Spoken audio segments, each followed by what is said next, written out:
안녕하세요, 여러분. 종교철학 6주차 강의를 시작을 합니다.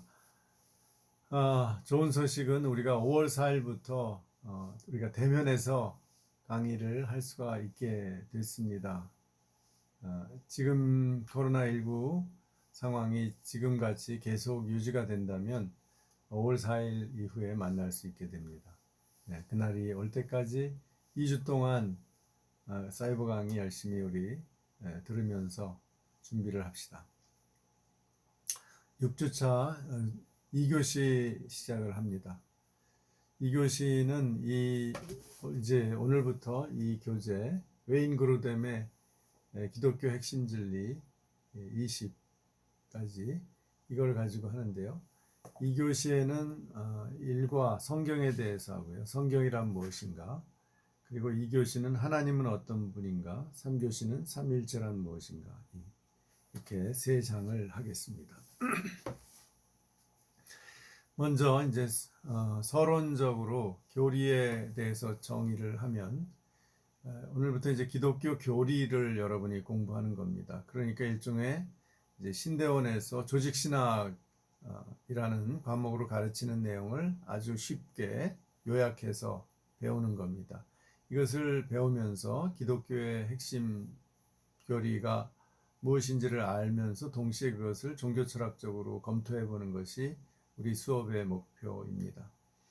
교리라는 것, 도그마라는 것은 또는 덕트린이라는 것은 하나님, 그리스도, 성령, 인간, 천사, 죄, 칭의, 구원, 부활, 교회, 재림, 종말, 천국 등의 그 성경적인 그 주제, 핵심 주제를 체계적으로 설명한 거예요.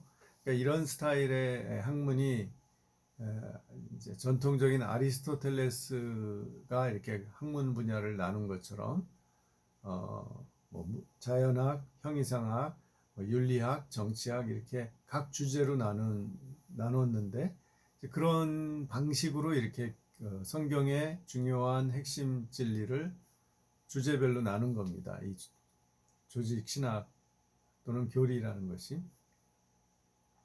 교리를 연구하는 신학 중에 분과가 조직 신학이죠. 독일이나 유럽에서는 교의학, 도그마틱이라고 합니다. 그런데 왜 우리가 교리를 배워야 되느냐? 왜냐하면 이제 성경이 우리의 진리의 근거인데 또 성경과 성령의 가르침. 그런데 그것이 잘못 그것을 받아들여서 잘못 해석하는 분들이 많이 나와요. 그 이단이죠. 그래서 오늘날도 우리나라에 여러 이단이 있죠. 뭐 여호와의 증인부터 시작해서 통일교가 나왔고 또 하나님의 교회라고 자칭하는 그 안상홍 증인회가 있고요. 그 다음에 신천지 등등이 있죠. 이것이 또 JMS라는 것도 있고 다 성경을 잘못 이 해석한 그 교주에 의해서 이런 이단 종파들이 나오는 거죠. 그렇기 때문에 이단을 물리치는데 이 교리가 굉장히 중요합니다. 그래서 이 교리가 형성된 과정도 2세기, 3세기에 이단들과 싸우기 위해서 생겨났다고 볼 수가 있죠. 그래서 우리 신자들의 세계관을 바로 정립하고 신자들의 믿음과 행동을 바로 인도하는 데 있습니다. 그래서 마태복음 4장 4절에 사람이 떡으로만 살 것이 아니요 하나님의 입으로 나오는 모든 말씀으로 살 것이라 되어 있는데 우리가 바로 하나님의 말씀을 이해해야 그대로 살 수가 있는 거죠. 잘못된 이해를 하면 지금 뭐 신천지에서 그 엉터리로 이상하게 가르치는 것처럼 잘못 요한계시록을 자의적으로 해석을 해서 이만희를 뭐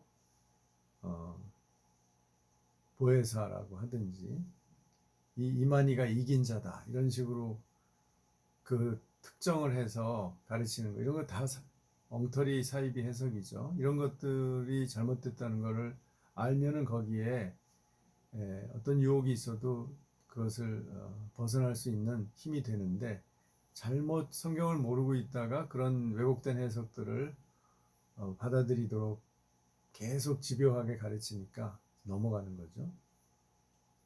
그래서 모든 그 신자들, 성도들이 이 성경과 교리에 정확히 정통해 있으면 그런 이단에 별로 잘 안 넘어갑니다. 우리나라는 이제 신앙이 뜨거웠고 기도를 많이 하는데 이런 성경에 대한 올바른 해석, 교리 이런 것에 대해서 좀 약한 면이 많이 있어요. 그렇기 때문에 이단이 많이 생기는 이유 중에 하나가 될 겁니다. 우리 최초의 교리는 사도신경이에요. 교리가 형성된 것이. 이게 2세기에 우리가 매주 예배 때 고백하는 사도신경이 교리의 가장 핵심입니다. 그 다음에 325년에 니케아 신조에 의해서 교리가 확립됐죠. 그 다음에 삼위일체 교리가 확립이 됐고, 그 다음에 콘스탄티노플 신조를 거쳐서 칼케돈 신조 451년에 이제 기독론, 예수 그리스도의 신성과 인성이 확립이 됐죠. 이 네 가지 사도신경, 니케아, 콘스탄티노플, 칼케돈 신조는 동로마와 서로마 교회가 분열된 1054년 이전에 이미 확립돼서 이것은 모든 전 세계의 모든 기독교 신자들이 다 믿고 따르는 교리입니다. 그래서 이것을 부정하면 이단이죠. 이 네 가지의 신조를 안 믿는다, 부정한다 그러면 확실히 그건 이단입니다. 그래서 오늘 이 웨인그루뎀의 기독교 핵심 진리 20을 이제 20개의 주제로 나눠서 알기 쉽게 설명을 하는데, 먼저 제1강은 성경이란 무엇인가로 시작을 합니다. 성경은 거의 1600년 동안 인간 저자들이 성령의 감동으로 쓴 거예요. 하나님께서 그렇게 쓰도록 하셨죠. 그래서 하나님의 뜻이 담긴 말씀이고 우리 신앙의 근거이죠. 성경은 이 네 가지의 특성을 가지고 있는데, 첫째가 권위, 영려성, 둘째, 셋째 필요성, 넷째 충분성, 이렇게 나뉩니다. 성경의 권위라는 것은 이 성경이 인간 저자들이 썼지만 인간으로부터 나온 것이 아니라 하나님으로부터 성령의 감동으로 쓰여졌기 때문에 하나님에 의한 권위가 있는 거죠. 디모데후서 3장 16절에 모든 성경은 하나님의 감동으로 된 것이다 라고 선언하죠. 그리고 성경은 그 스스로 그 말씀을 우리가 읽어보면 이것은 하나님의 말씀임을 깨닫게 되는 거죠. 그래서 성경의 자증성, 성경은 성경 스스로를 증명한다 라고 우리는 받아들입니다. 두 번째, 성경은 과거에 쓰여져서 변화하지 않아요. 그렇지만 성령께서 이 모든 시대에 이 성경을 읽는 사람들을 변화시켜 가시는 거죠. 이것을 이제 성령의 조명이라고 합니다. 성경이 쓰여질 때는 성령의 감동을 받아서 저자들이 썼고, 성령이 우리가 읽을 때, 성경을 읽는 사람들이 읽을 때 성령이 조명을 해줘서 우리의 마음을 조명해서 깨닫게 하신다는 거죠. 따라서 성경이 모든 내용이 과학적으로 증명될 필요는 없지만, 그러나 역사적, 과학적 사실들은 성경과 모순되지 않는다고 보는 거죠. 예를 들면 옛날 역사들, 다윗의 역사, 바빌론 포로, 그다음에 다시 예루살렘 그 페르시아 때 다시 예루살렘으로 돌아가죠. 등등 예수님의 탄생과 십자가의 죽음과 부활, 교회 오순절 사건을 통한 교회의 성립, 이런 것들은 다 역사적으로 확인될 수 있는 그런 사실이죠. 여기 이 성경의 권위에는 이런 측면들이 있습니다. 하나님으로부터 왔지만 그 성경 내용이 우리를 변화시키고, 그것이 신앙의 책이지만 역사적으로도 많은 부분에서 확인이 된다는 거죠. 크게 두 번째, 성경의 명료성이 있는데요. 이것은 누구나 성경을 읽으면 깨달을 수 있고 신자가 되어서 구원받을 수 있다. 그리고 그 성화의 생활을 하는데 모든 것을 잘 이해할 수 있다. 그러니까 누구든지 이해할 수 있도록 그렇게 명확하게 쓰여져 있다라는 거죠. 그래서 디모데후서 3장 15절에는 성경을 능히 너로 하여금 그리스도 예수 안에 있는 믿음으로 말미암아 구원에 이르는 지혜를 준다고 되어 있죠. 성경이 즉 누구나 성경을 읽고 구원을 받는 지혜를 얻을 수 있다. 그래서 믿음을 갖게 된다는 거죠. 이것은 학자부터 시작해서 학자들만이 아니라 모든 사람들, 심지어 교육을 못 받은 사람들도 성경을 이해할 수 있습니다. 그래서 깨닫게 되고 마음에 믿음이 생겨서 구원을 받게 되는 거죠. 이것이 이제 성령께서 영적인 깨달음과 분별력을 주시는 건데요. 여호와의 증거는 확실하여 우둔한 자로 지혜롭게 한다는 시편 19절 7절 말씀대로 성경이 우리가 그 성령의 조명이 없을 때보다 성령의 조명이 주어지면 성경이 명확하게 이해가 된다는 거죠. 그래서 성경을 어떤 지적인 어떤 연구를 위해서 보다 그냥 순수하고 단순한 마음으로 하나님이 뭐라고 말씀하시는가를 이해하려고 하는 자세로 읽다 보면 깨달음이 더 명확하게 온다는 거죠. 구원과 또 하나님의 뜻에 대한 깨달음이 분명히 옵니다. 여기에는 사람들을 가리지 않고 어떤 사람이든지 깨달을 수 있다는 거죠. 크게 세 번째, 성경의 필요성은 뭐냐면 인간이 하나님을 알고 제대로 아는 것, 하나님을 인격적으로 안다고 하죠. 그래서 어떻게 죄를 용서받고 하나님의 자녀로서 어떻게 살아야 하는지 알려면 성경이 꼭 필요하다라는 거죠.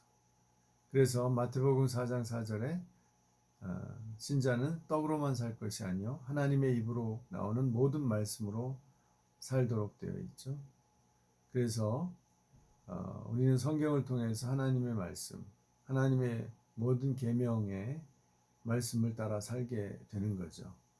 성경을 읽고 그것을 하나님의 말씀으로 받아들이게 되면 그 말씀들이 우리에게 삶의 규범이 되는 거죠. 그래서 자연과 역사를 통해서 우리에게 주어진 하나님의 뜻은 이제 일반 계시라고 해요. General Revelation. 그러나 성경은 구원받는 사람에게 깨달음을 주어서 진리로 인도하는 특별 계시라는 거죠. 이것을 Special Revelation. 그래서 성경 없이는 우리가 하나님의 그 구원의 뜻, 구원의 방법을 알 수가 없고 또 창조와 종말에 대해서도 명확히 알 수가 없죠.